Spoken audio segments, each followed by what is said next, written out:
صدر صاحب ستړی به شي. خیر اوسه ستاسو راتګ زموږ دپاره د خوشحالۍ زیری دی. صدر صاحب خلک وایي چې د چمن پاک افغان بارډر چې دی دوی ژبه د تګ راتګ لپاره په تذکره او کشتنکار کړای شي.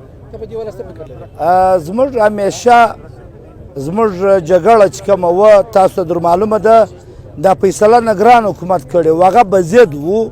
هغه په ملک کې داسې څوک نه و چې نګران حکومت ته یې ویلي ولی چې د دې خوار ولس چې ناره واوره. په ملک کې زورور باډران 100 واڼه ده.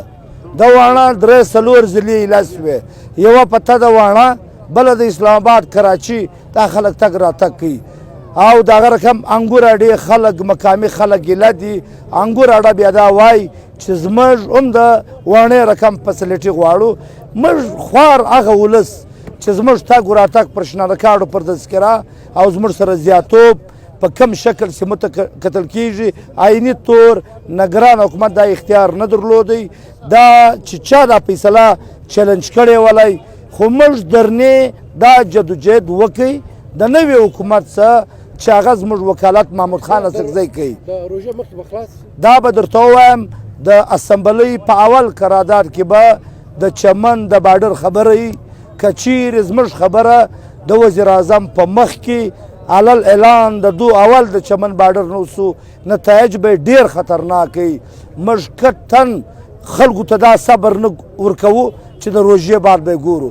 د روژې د مخه به زموږ لاره وچ کلک راخلاصوي. تاسو په اف سي کلک کې موټر نوم سوي زموږ په اف سي زموږ نن لاس دا به درته باور درکوو چې و زموږ در پارلمانه پورې چې قومي اسمبلۍ پورې زموږ لاس رسي. اوس په ملک کې قومي اسمبلۍ شته، صوبایي اسمبلۍ شته. د مخه جان رنګه یو پیټو حکومت و، نه یې دفتر معلوم و، پارلمان هغه ویران و، هېڅوک نه و په پارلمان کې. اوس موږ د بلوچستان اسمبلۍ پر قامي اسمبلۍ زموږ د وطن وکیلان تللي دي. که زموږ خبره نه ومنل سول هغو پر دې سټیج موږ ته باور راکړی دی چې موږ صرف کلم لاس ته ورسېدی. اول لیک به د پاک افغان د باډر د خلاصون پر تذکره او پر شناده کاړي. یو جرګه هم سوې وه مشرانو کمالي معیدونو. موږ خو موږ دا یوه خبره کوو چې هر څوک باډر خلاصوي، هر ځای جرګه کوي. که هغه په یو ښه مدرسه کې کېږي موږ اعتراض نشته.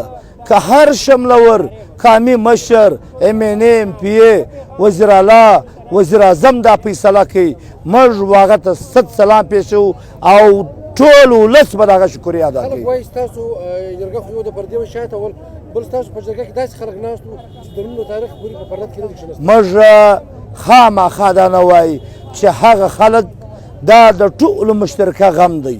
څوک به د پردې و شاته په پرلت کې دي نه وي. خو دا یو کومک دې زموږ سره وکړي د پاک افغان په خلاصون کې دې زموږ سره کومک زموږ سره مدد وکړي. موږ هغه ته ست سلام پېښوو. ډېره مننه.